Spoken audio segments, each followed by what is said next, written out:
Hey, I'm Eric, and I'm really excited to share with you this devotional resource that we've got out that guides communities through the season of Lent.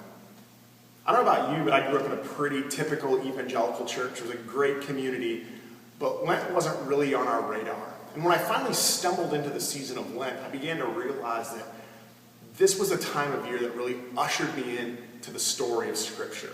I mean, you have God's people in the Old Testament that have this Exodus journey for 40 years through the desert wilderness. Then you have Jesus himself, who's led by the Spirit of God into the desert where he prays and fasts and thinks about the path before him. And then you have our journey of Lent for 40 days leading up to the resurrection of Jesus. Now, in my church, Lent might not have been on our radar, but Easter was a really, really big deal. And I've traveled all over the country as a speaker at conferences and camps, and not a lot of places I go think about Lent, but everybody thinks about Easter.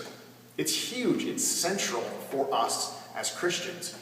Well, Lent is the 40 days leading up to Easter, preparing ourselves, praying, thinking, fasting, taking on extra spiritual disciplines so that we can fully participate in the resurrection of Jesus, right? Because Paul says that he wants to know Christ and the power of the resurrection.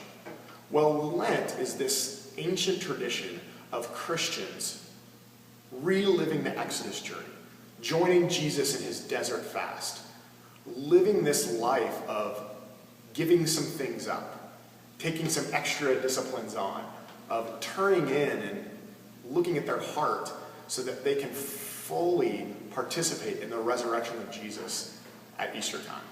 So this year, I hope that you will enjoy this book. I hope you'll get it. I hope you'll get a copy for your students, for the members of your church, and you'll use it as a guide through this really rich and meaningful time of our Christian calendar.